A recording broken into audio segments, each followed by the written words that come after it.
Judge ready. Obviously, a great victory, 13 straight. I think that's obviously a feat in itself, but a rivalry week. And to be honest, an impressive thing is, our guys did a great job. And number one most important thing in rivalry weeks or games in general is respect. And some people would say, hey, you guys have won 12 in a row and this, that, and the other thing. The reality is, those guys respect the rivalry. They respect their opponent, and they prepared that way. And I think that's what gave us the chance to be as successful as we were and play the way we did, to be honest. So I'm really, really happy and excited about that, not just for the victory, but obviously about the way the guys went about it and the respect they have for the rivalry. To be honest, though, the most impressive thing the entire night was not the defense, who obviously pitched a shutout. It wasn't the offense that to me, did a great job at managing the situation of the game. And it's not even James Smith, who I think averaged a 45.1 net yards in a game. I think the most impressive thing was our fans and really our student body. So I owe them a great thank you, and I mean that. To see those guys out there even before the game, as we're warming up in that weather and those conditions, it was definitely a factor. It was different. Not that it's a loud crowd because of the venue and things like that, but just our guys feed off of some of that. And those that went out and battled the weather and the elements, that's kind of what we take pride in, in our program and our team. And it was one of those little shots, little pick-me-ups even before we went in. So really impressed, and I owe them an incredible thank you. And hopefully we're going to continue to keep that up and do a better job even home here at Nippert. But I think, first of all, defensively, having a shutout is something you never take for granted. I mean, it just doesn't happen that often. Obviously, the conditions and things like that make it more difficult to score, but all in all, our front guys did a great job. Last year in the game, I would say the only group that really outplayed Miami last year was our front four. It wasn't the case this year, but our front four did a great job. I think they dominated the game, 59 yards rushing.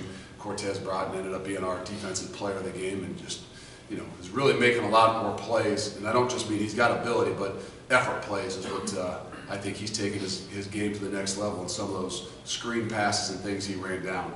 Offensively, I thought they did a great job. Some people would say, my wife kind of said, hey, you guys just keep running the ball up the middle. But you know what? The reality is, in those, I've never once played in a game like that. I've never coached in a game like that. I've had a game, where it rains for 15 or 20 minutes hard, and it's very difficult at that time to move the football, but never one from the start to the finish that ever was like that. And they did a great job at managing the situation, taking care of the football. I think the ball was on the ground one time for us offensively, and we fought and scratched and clawed and got it back. But other than that, the ball was never in jeopardy. And Desmond Ritter ended up being our player of the game, just for the way he handled the game, the way he managed the game, not to be frustrated. Obviously, a couple big runs that he had as well. So it was a great night for them. And then special teams wise, James Smith did a phenomenal job in those conditions and those elements to come back with a 45-yard net average on punts. Just the ability to, even into the wind, be able to drive it and do the things he did is a huge advantage for us, especially in conditions like that when moving the football is so difficult. So all in all, what you love to say is it's a team win, and it's what I call complementary football. Very similar to the first week in different conditions and things like that, but you're starting to see, hopefully, us continue to put together some complementary football and be able to play off of each other. What kind of a momentum shifter is it when a guy like Wiggins just knocks the you-know-what out of a guy like that? That was a crazy. That's kind of what you say is people ask you, well, you guys are faster on defense this year. Well, I think that's a great tribute to Coach Brady Collins and what they've done in the offseason and his staff. But the reality is they're playing faster, they're reacting faster because they're confident in what they're doing. And I think that's what you kind of see from him. He's got incredible ability, but his ability to see what he sees, react, go, and have the confidence to take shots, because that's what we want to do. Not just take shots sometimes, out of control, but take shots and be aggressive to what you're doing. And he had one, I think, Perry Young, we just call them dominant tackles. And I don't know that we had a bunch of them last year, but we'll continue to see them. It's an emphasis for us defensively. How much of an emphasis was there on tackling? Because it's in the off season. Because it seems like as a group, this team is tackling. I'm going to say we gave it lip service the first year. When I came in here, I said that the first way for us to improve defensively is to tackle better. And I tried to evaluate the year before and said we averaged missing 14 tackles a game or whatever before we got here, and we're going to do a better job. In reality, I don't know that we did a better job last year. You know, is it different? Is it the way we emphasize it? Yeah, there's a lot of different things we do, but throughout the entire offseason with some of our analytics and things like that, we put in place a lot of things to do tackling wise. And I think you can get much better at tackling and tracking the ball and eliminating big missed tackles in the offseason. And I think that Coach Freeman and those guys on defense have done a great job, or did a great job in the offseason at really emphasizing and putting it into some of our weight room stuff that when workouts were done, we had the luxury of being in the bubble, that they could go right out and do some of our tracking and tackling things on their own. You mentioned Terrell Gilbert after the game and his performance on Gardner. For a guy that's bounced around for a couple of different positions, what makes him a good fit at corner? What has he done to improve in that position? Well, I don't know if I said he was a great fit at corner. Yes, athletic ability and the things that he can do, but what we're asking him to do is almost to change a little bit of a mentality. You know, a corner's got to be one of those guys that can be calm under pressure. Got to be one of those guys that if they give up a play, they're coming right back at you. So the emotions of things can really almost kill you at that position. And he's an emotional guy. He's an emotional football player. He's a big play guy. And so we kind of put him in a position, in a situation where it matches his abilities. But we're asking him to play with a little different demeanor and things. And, you know, he gets excited. He did a great job the other night defending, playing a lot of press coverage and things like that. But he's growing in the sense of being under to handle some of those situations and control his emotions because it is a long game, because it's such a unique and different position than playing safety or outside linebacker, where you know you can get away with some things and take some shots. You take a shot out there and you get frustrated and lose your mind out there, and it can be a 70, 80-yard touchdown right now. So he's doing a really good job. He did a great job in coverage for us. You know, even with the conditions, still he did a great job of being disciplined. And what I would be worried most about is not grabbing and pulling and holding on to into the receiver in some of those jump ball situations. So it sounds like you're almost pleasantly surprised at how well he played. Well, no, I expect it, but we've challenged him in that role, and I knew that was going to be one of those things. There's a lot of guys we put into some different roles, and what you're expecting them to do, you want to see it done. You can talk and talk and talk about it, but when they go out there, and not just the ability to play. I know he has the ability to play that position. It's the ability to handle some of the things that come along with it. Coach, we're trying to change culture from back-to-back 4-win seasons. How much does winning help with that? The reward of guys seeing what you're teaching, what you're doing works, and they win, and they have that reward. How much does that help? I gotta believe it's huge. I mean, we all see better than we hear. And different this year. It's just the way you've had a chance in these first 2 games to win. I said it's 2 games. We got a long way to go, but it's completely different than even 4 wins from last year. Last year's were, I'm not saying gifts, but they were squeakers, and you just kind of edge it out. And, it just didn't ever feel good. And even though they had some excitement over a few wins, I know deep down inside, it's hard to believe and buy into some different things sometimes when you're you're not really all that close. You might get here and there. So to see that done, I was fortunate enough to see it. I wasn't there the first year that Jim Tressel switched over when I was at the University of Akron, but it was a similar situation. And then all of a sudden, the next year, we come back and have an incredible year, win a national championship. And boy, there was no doubt, everything was bought into. And that, as a young coach, that's one of those first things that I saw, and wow, to take some of those kinds of things, I'm not saying national championship, but just it takes that success, that visual, that euphoria, that feeling, sometimes to dig it deep down inside to get those guys to, and coaches too, and your entire program. I'm sure, the people in the building as well. Just trying to build all those things, not just the culture of your team, but the support as well. Victories like that and in those kinds of fashions, I think, go a long way. You talked even last week about how different it does feel, and you just mentioned it right there. How different does it feel just around the team, around the facility, around the program right now? I think there's an excitement, and I mean that in the players. Now, again, you always got to find ways and things to pick at and prod at to continue to make you better. And then it poses other issues and other problems, complacency and different things like that never once did we bring up last year. So you're always finding those things with 18 to 22-year-olds and coaches as well. I challenged them this morning, and trying to hone in and focus in on the things that we're doing and what we need to do to get better on Tuesday and Wednesday and Thursday to show off on Saturday. Sometimes, yes, you got that great feeling, but now you just got to kind of reshape it and to say, okay, now we got a great feeling. Now it helps us push a little harder, and where do we get better at it? You talked about that, being able to push these guys a little bit harder. When did you start to feel comfortable being able to do that with this? Well, I can't say that we didn't push it last year. We did, but just in the way and how you have to do it, and you say increase your expectations. Well, again, like we've said, when you start to see success, the guys start to feel success. They start to buy in and believe. As they start to buy in and believe, you can go out there on a Tuesday and just get after guys and really, really hold them to a standard.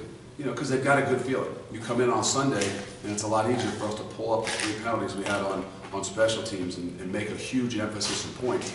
Well, Coach, don't you want to focus on the positives? On a Sunday, yeah, they feel great, they feel good. Now let's learn, okay, from that great feeling. Let's learn from those positives. As our last year, even if we won, hey, there's no negatives on Sunday. Let's pull out all the positive plays. Let's make sure Tuesday, Wednesday, we got to learn from some of those things we didn't do well. But you're manufacturing maybe some of that positive energy and having to do it a little bit more. Were you able to do it this offseason, or do you feel like you had to wait till UCLA? No, we did. We did. I mean, it was an emphasis, and but in our off-season programs, there's no winner or loser. We do it on days, but I mean, that true work your butt off to not have success on Saturday. You can work your butt off all week, and in the off-season, and you feel good about it. There's no end result where everybody in the country or everybody in your community is going to either give you this or this. It's pretty simple after Saturday, whether you played a great game or not. So it's so much different in the off season as opposed to the season. Obviously, conditions dictated that you're on the ball Saturday, but you got guys like Khalil, you got guys with good hands. Are they getting antsy at all? I'm sure they are, and I made a huge point of how many catches. I asked one Sunday in the meeting, Khalil, in front of the whole team, Khalil, how many catches did you have? 1. Okay, well, I'm going to show 5 other plays of you right here that have nothing to do with you catching the ball that were a huge impact and factor on our victory. They showed him as the gunner on punt, and they had to double team him. They had to double team. Every time they double teamed, he still split him and had an effect on the return. If they didn't double team, guaranteed fair catch. I know that's not why he came here, but that's what's going to give him a chance to play at the next level too. Is his ability to do some of those things, and I want to make sure that everybody, whether it's an offensive lineman or a defensive lineman, is in that meeting that realizes that just because he had 1 catch, he had an incredible effect on the game. So, does that make it that much easier for him? No. I mean, we could get him with Jim a little bit and go back in the times and take He looked just like me when he blocked that guy on Desmond's 39-yard. I showed that on Sunday. That's an outstanding block. Right there is a difference in Khalil's game. There's a difference in a 12 to 14-yard gain. Yep. That if the corner makes the tackle, Desmond still has a 12, 14-yard gain first down, as opposed to a 40-yard gain because he blocks it. Now the thing's off and running. Does that make it easier? No. Everybody wants to catch touchdowns. Wants to catch balls. But as you believe and buy in, and you see the victories, you feel the things, you understand what you need to do. I think it makes it a lot easier. Hayden got in for the 1 play, had a good run. He did a great job. This would be a game. We still have a plan. It's not Wednesday yet, so at the end of Wednesday, we kind of have put that plan together to make sure that those guys are aware of it and know what it is. But I can say nothing but great things. I mean, we had a plan going into the game. He was going to play the 3rd series. So the plans change at times, and the conditions of the game, the way it was, the ability to handle the ball, and hadn't been in there. We didn't feel like it was the right time to do it. But the great thing is that the 1 play he went in when Dez's helmet came off. Some guys were like, "Hey, do you want to call a timeout so we can get?" No, we got all the confidence in the world. He goes in there, makes a great decision, pulls it down. It could have been a game changer, to be honest with you. We get that first down, it's 1st and goal, and now you go up 14 possibly. And now it's, a little bit different. So I thought he did a great job. He made the one snap he's in there, but he'll have a role for sure. To follow up on the idea of plans changing with the quarterback, is there a scenario where Desmond, he's winning football games, the team's playing well with him, that the plan could change as far as him becoming the guy over Hayden because he is playing so well? Well, Hayden's going to get some opportunities. You know, we'll have a plan this week, and at what situation is it? You know, and we're going to keep. They both deserve it. You know, and so it's not like we're saying, hey, we're exclusive now. You know, those guys understand that.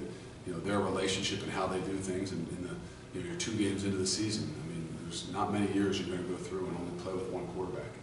You know, whether it's something crazy, you know, the helmet popping off, a shoe break, and whatever. I know that's not the plan that he wants to say, oh, hey, if his helmet comes off, I'm going to be going in for 1 or 2 plays. That's not what we're talking about. But it still keeps him involved in everything that we're doing, and there's going to be plenty of opportunities for us to get to where we want to get to. The new redshirt rule, I think when it first came out, everybody looked at the FCS game or whatever and says, you know, that's when you can get a lot of those guys to play. Is it tough with it game 3 now that you've got guys on scout team and kind of some things defined? No, we look at every game the same way. And, you know, we had said before the season started, we're going to have an evaluation before game 3, we're going to have an evaluation before game 6, and then we'll have an evaluation to know what we're going to do beyond that. So that's what we'll do this week, not because of anything based on how the schedule has gone, but just so that you can get a feel for where they are, you know, and what we're trying to do. It's until they get to week 6, we're not going to change the plan that we had, to be honest with you. If they're a guy that we want to play, then we're going to play him. You know, if they're a guy that we say, hey, let's wait and see, you know, see how much better. It's not if you're winning a football game or not. We got guys that, you know, that deserve to play. It goes into that 6 weeks. Are they that much better that it's going to benefit them and us to play? You know, take a guy like Leonard Taylor. Leonard Taylor's going to play. Leonard Taylor could have played in the first 2 games. We're not waiting to see on a Leonard Taylor. You know, it just didn't happen to be the situation where, you know, to go in and get some of his first action. You know, Tavion Thomas is going to play. You know, so you're not waiting to see, well, let's see how the game, no. And then there's other guys where you got, hey, this is a guy we're holding. We believe that by week 6, 8, if they're that much better, then we can be ready to roll with them. So, I don't think it changes yet until we get to about week 6. Any updates on Dokes and his injury? No, it's still day to day, week to week. Another one of those things where we'll wait and see here until we get to Wednesday. Do you have any idea if he'll practice today? No, I probably won't practice today. It didn't look like Taylor Booth dressed on Saturday either. Do you have any update on his availability? No. I think he should be available. It's been a big load for Mike first couple of weeks. You okay with that kind of load going forward? No, I mean, yes, because Mike can handle it, but no, in the sense that it's a long year, it's a long season. We got a lot of really talented backs, and we got to find some ways, and earlier on, to get them in and to put them in position. I mean, 3rd and 2, you send Tavion Thomas in for the very first time he's been in a game other than kickoff return, and you hand him the ball, and he gets a first down. You know, it was 3rd and 2, and he got 2.5. If it would have been 3rd and 3 or 4, my guess is he'd have got 3 or 4. So we just got to do a better job, I think, sometimes at getting those guys and starting it early. But Mike can handle it, but I don't think that's where we want to be, because I still want Mike to play his best ball down the stretch. And if he has to play 65 snaps a game, even as tough as he is and as durable as he is, down the stretch is going to be tough. We're good? Thank you. All right, thanks.